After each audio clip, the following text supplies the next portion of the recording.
Howdy, fellas. I am back again. Um, I've got the heading wrong already. Started off so poorly. This isn't actually round two of the new points. I missed out on round two because my opponent and I couldn't find a time. So this is actually round three, and I've got Kingdom of Aquitaine again. So I can't remember how I had this down. I don't know. I think this might have been like a yellow when I looked at it. Yeah, I think I probably had it as yellow, and I think I still vaguely think of it as yellowish. So like a game that can kind of go either way, depending on how we play and that sort of thing. My list is the same, so I talked about it a bit more in my previous video if you're interested. My opponent has brought an Aquitaine Lord on a Pegasus, who's pretty darn good. He's got an Aquitaine Lord BSB with double Legion banner and an upgrade that basically means that if you kill a model in his unit, he gets to attack again. So I think he's 4 attacks base with his great weapon, and usually you'll kill 3 of the peasants probably, so he just gets to do essentially effectively 7 attacks.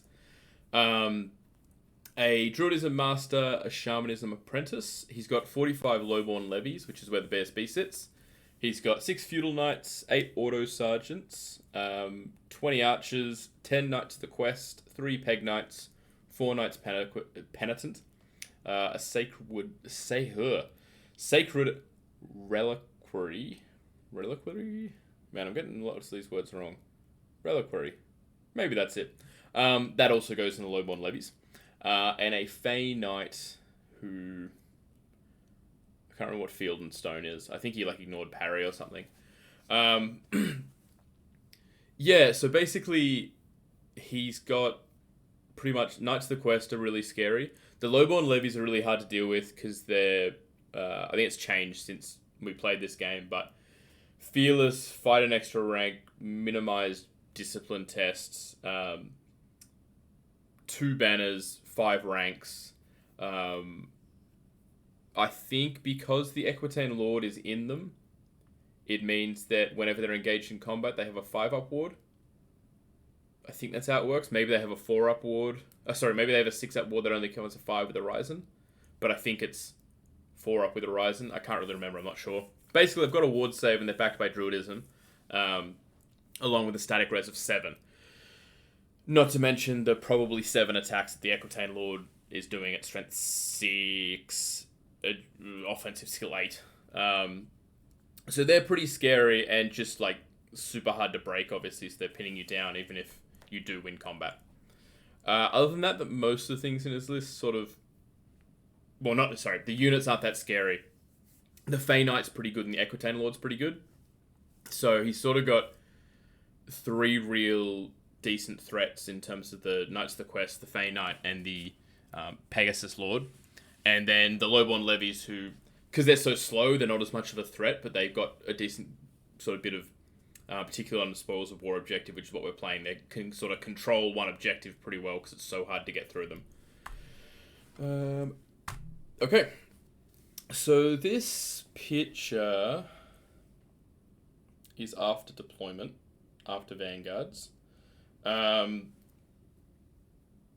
I think my opponent didn't have UB Pro, so he's got to whatever models can work. So this is the Lowborn Levy unit. These are the Knights Penitent. These are the Peg Knights, the Scorpion Boys. The Archers are here. These are the Knights of the Quest. The Eagle is the Peg Lord. The 6 Dryads are the Fey Knight. The Auto Knights are down here. And these guys are the Knights of the Realm, just guarding for my ambushes. Pretty sure I got first turn.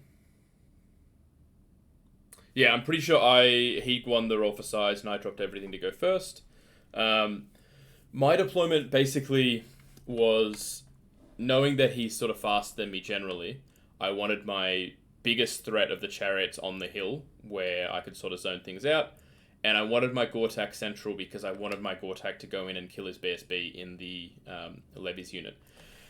Because basically the Gortach is unlikely to die. And even if he wins combat, I'm stubborn. So I don't have a BSB, so it's a bit more risky than it would be normally, but I think he's a really good answer to dealing with that unit. Because as soon as I kill the BSB, it's a lot less problematic. It's only got three ranks. It's only got one banner. It doesn't have any high strength attacks. Pretty much the Gortach, if he goes in there and kills the BSB, I'm pretty happy with what happens there. Because even if the Gortach dies, the unit's way more flaky now anyway. The Giants didn't have much to do in this matchup because of all the armor everywhere. The one on the right, I pretty much just kept him there, and I put the Briar Beast down there because I was worried about things sort of coming around this house. So having something that the Giant that could block line of sight for his Lord, the Briar Beast that might be able to hold things up for a while. Basically, it was just sort of trying to get in the way and make sure that nothing could come around there and threaten me in like sort of turn 3 onwards, basically, because I'm quite centralized with my important things. Same sort of job for the Giant on the other side. He's really more distraction than anything else. The Chariots are there to help him zone out anything that's sort of coming and threatening down this flank. And my main aim really was to try and control this objective. And pretty much I was happy to sort of play a reasonably safe game here because I didn't feel like I had the tools, particularly with this objective, to just go gung-ho and run at him. I don't know what's next, but okay, so this is after my movement. Yeah, look, not much changes all that much, really. I put the Centaurs up where they could be charged by the Knights Penitent because I didn't really think I cared about them. Knights Penitent charging me aren't really that scary because I think I just killed them. So if he wants to throw that unit away, he basically can. The Centaurs, more than anything else, want to score this objective too, so losing some wounds isn't that bad. Everything else is basically out of charge range. I did make a mistake pretty much where I should have angled my Chariots differently. Because I left a gap for his Pegasus Lord to go into, which was just a really silly mistake to make turn 1. And I don't really know why I made it, because I let him get into quite a dangerous position in his movement. Looks like I got off throne, but not much else in the magic phase. And then this is after my next movement. So this is, my opponent has had his full movement. He's mainly just shifted around with things rather than going too aggressive on anything. This is the spot that he got his peg into without, so dodging line of sight, which was silly of me. I didn't want to be charged by him, basically, with my Chariots, so I was fortunate, basically, that I could then pop them on the other side of the hill and not be seen by him. This also includes a failed charge from my Gortach. So this is the most important, by far, moment of the game. So the Gortach was 17 inches away from the, what are they called? Dingos. Peasants. The peasant levies? Something levies. Whatever they are. 17 away from them. So he needs a 10 without Swift Stride.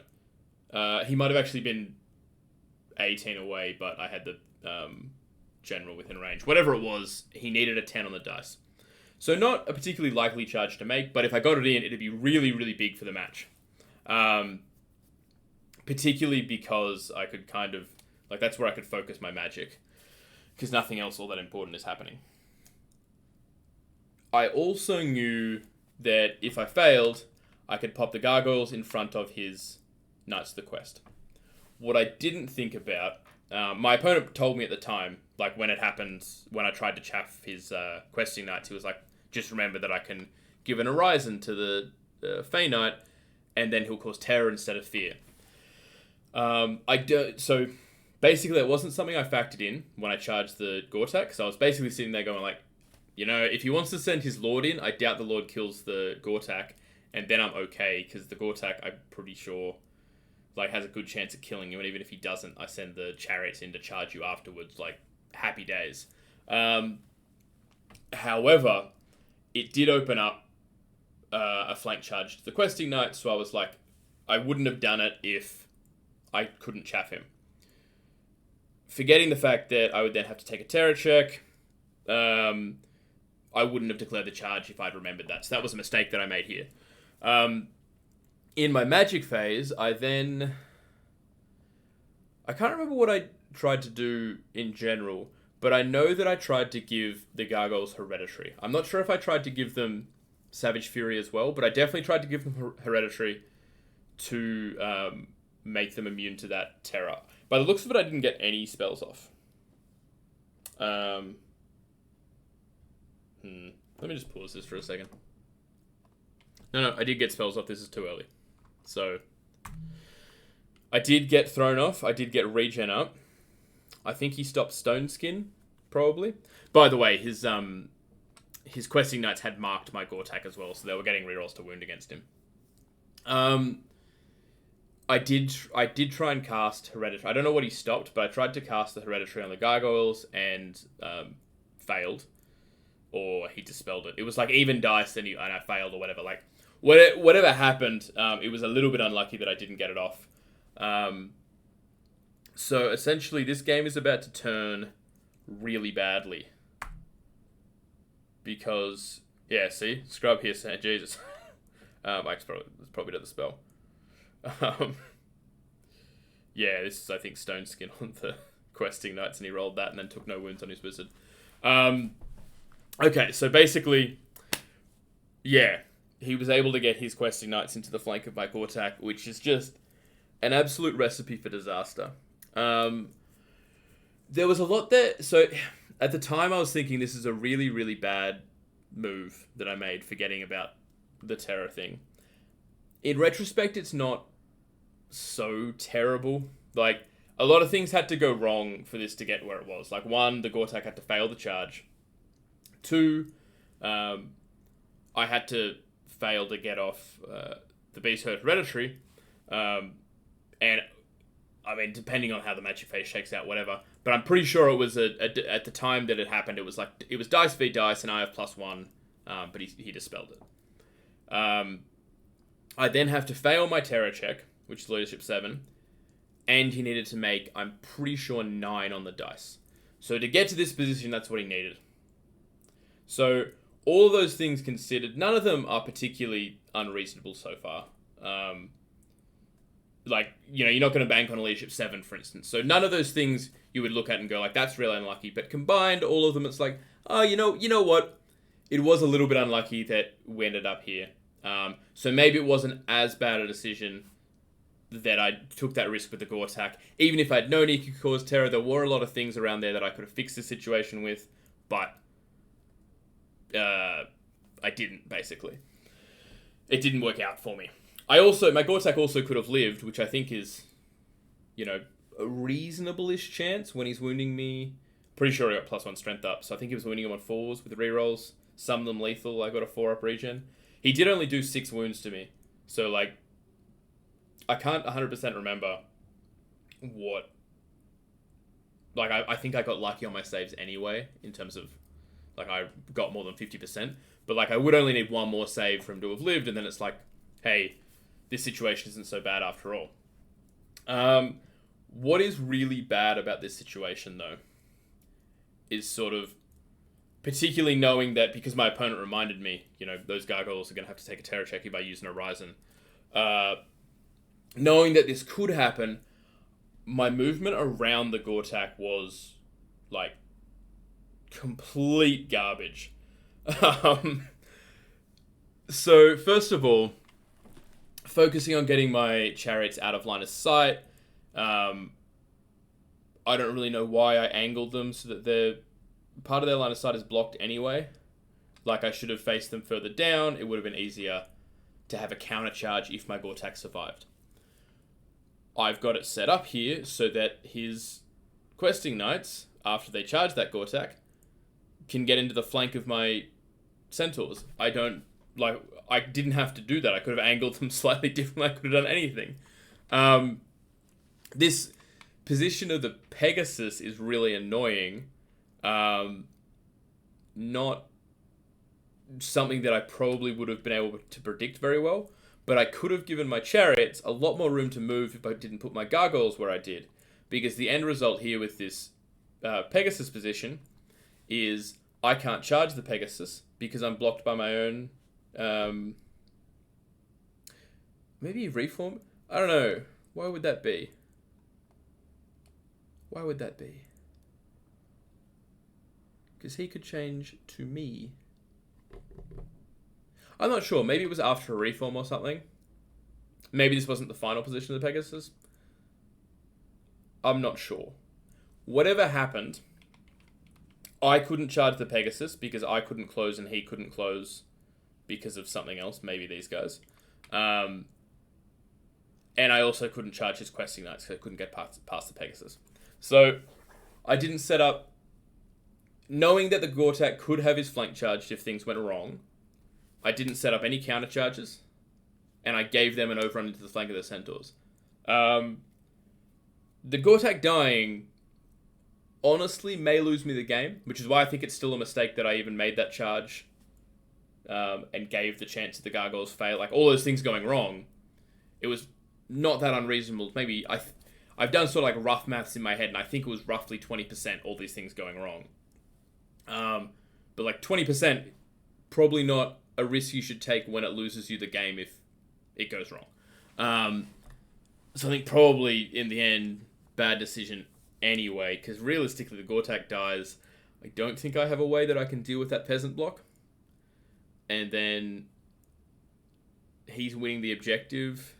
It's not a 20-0, the Gortach dying, but it's a big dent in my chances of doing well in the game. But even with that, knowing that was a risk, I positioned around it really, really, really terribly. So pretty much the rest of this game went quite quickly, because that Gortach died. He got into the flank of those Centaurs.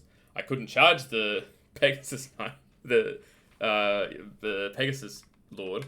I did send my Druid out into the flank of the Knights, because somehow I had enough room. He healed guys back as well.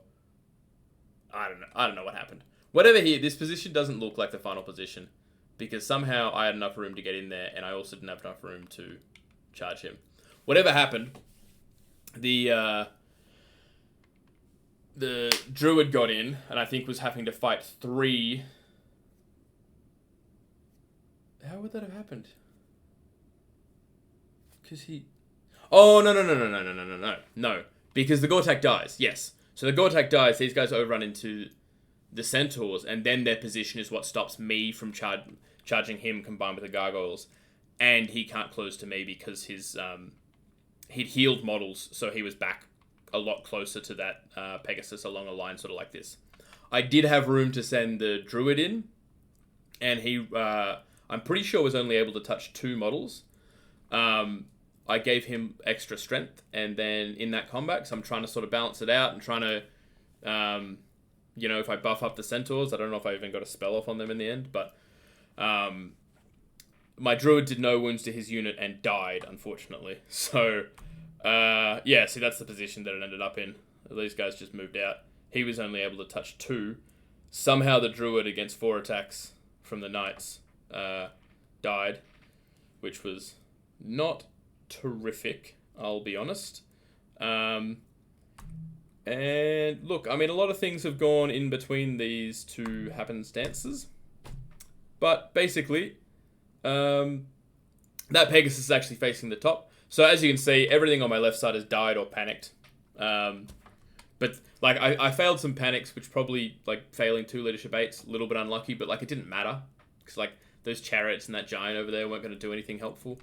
And at this point, it was like just trying to mop up some points because I am going down hard. My characters did manage to kill his Pegasus. Went and overran into the Fey Knight. Got off a lot of buffs, but the end result was still that those... I don't know. I think the Auto Knights charged me or something. Whatever happened, I'm pretty sure that my Chariots ended up dying anyway. Or even if... I don't know. whatever happened, I might have actually had them left alive with a Beast Lord left on 1 wound. And looking at the points that I've gotten and the points that he'd gotten off me, like, you know, this is turn 4 by the looks of it. It's like, basically, there was no way for me to get the points off him to get 1 point. Like, I needed like 750 points or something. And it was sort of like, well, I can kill about one thing while everything else moves away. So, that's pretty much the game. So yeah, basically, we can all just go back to where this Gortach tried to charge the peasants. And I shouldn't have done that. And after I had made that mistake, I should have positioned around him much better. Because here is just, like, terrible play, basically. That's not to say, like, by the way, this is... My opponent, I think, played the situation quite well. And he was in a relatively good position regardless. Like, because, I mean, let's assume that the Gortach doesn't make it because he's 10 away, so like that's fairly reasonable. But let's assume that my Gargoyles hold and he doesn't get into the flank of my Gortach. The game is more difficult for him from that point on because he's got more threats on the board, there's more stuff going on, but it's not as if he's sitting there and he's going like, oh, like, those Gargoyles held, I'm in heaps of trouble now. It still would have been a difficult game, it still would have been really tough to take the peasants off. Yeah, basically, this lost me the game and it was terrible positioning around it. But I could have lost anyway. My opponent played much better than me this game because I think I played pretty crap.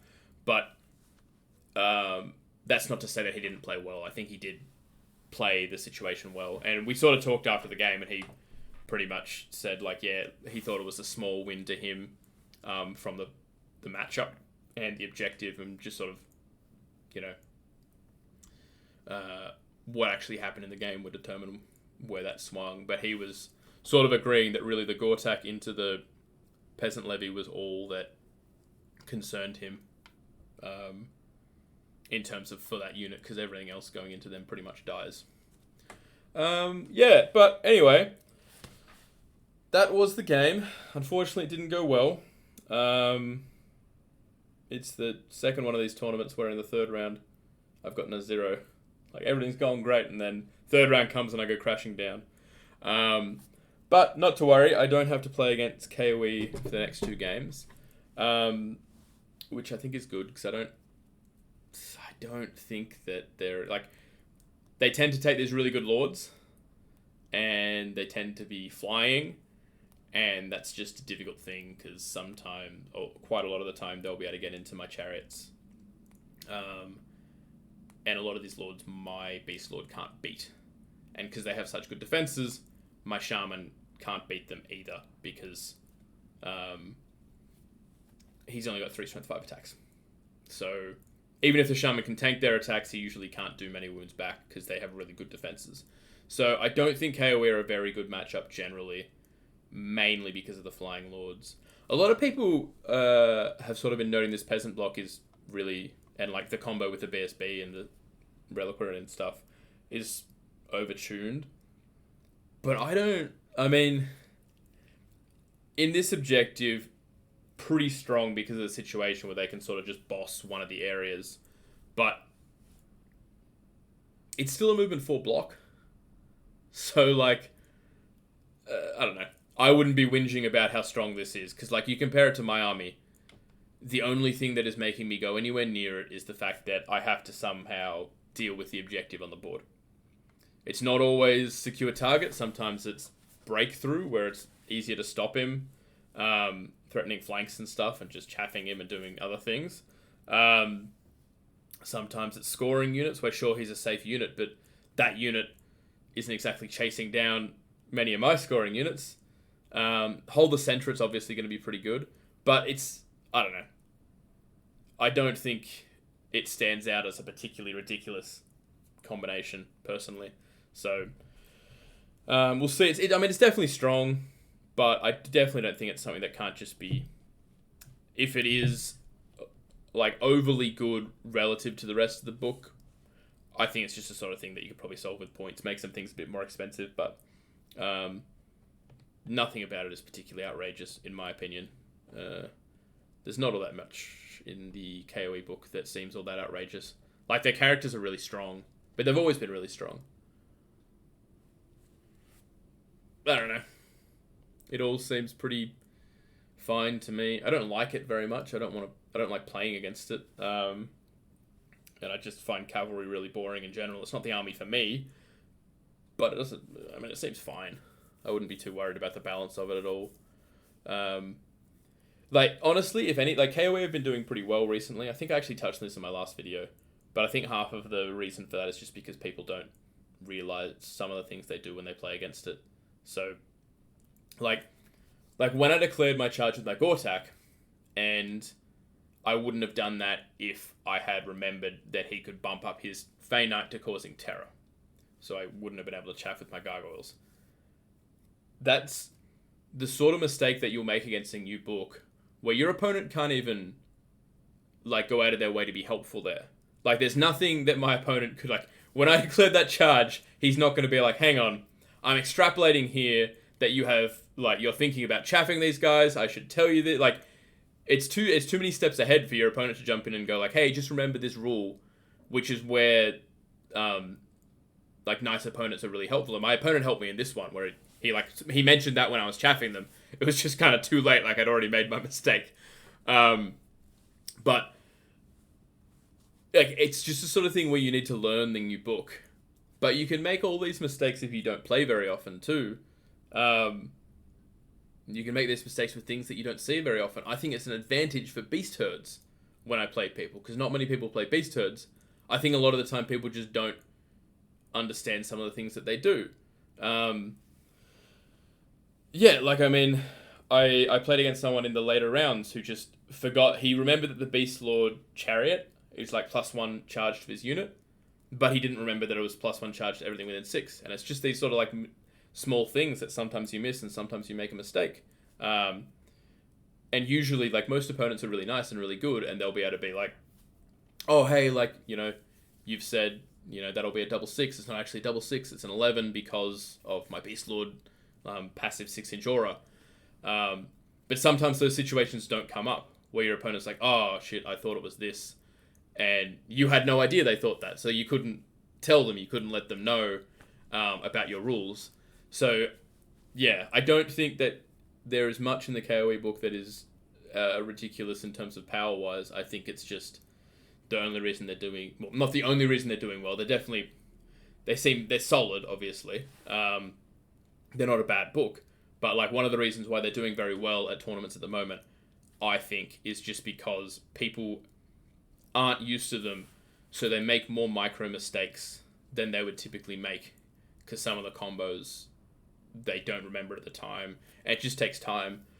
It's also why I think oftentimes playing an off-meta list, if you're a good player, is more powerful than playing a meta list, because the balance is so good. If you can play something where your opponents go, oh, you know, on the one hand you've got, I've never played against this type of this army before, and this setup, I don't know how to approach the game, I'm not as comfortable, I haven't played this before, I haven't practiced it.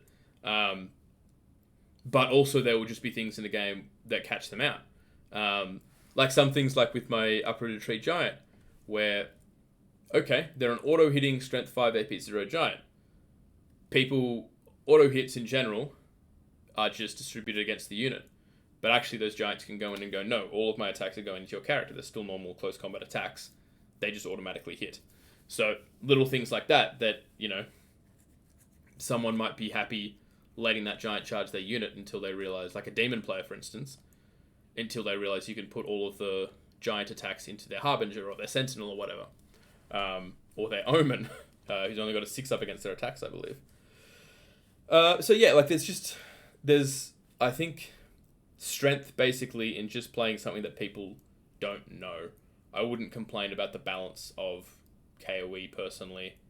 I think that 6 months to a year, probably 6 months at like the top level and more like a year at sort of the general tournament level, their results would normalize less because they've taken a bunch of nerfs throughout the process or whatever, and more because people have played against them more and more and they understand what the army does when they're planning.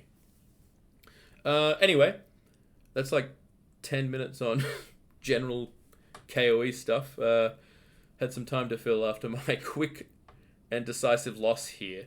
Next round, I had... Man, I don't know. I don't have a round 5 opponent. Oh, I had Dwarves. I had Dwarves next in a matchup that I thought was pretty favourable. So that'll be a fun one to go through. Anyway, guys, I will catch you then.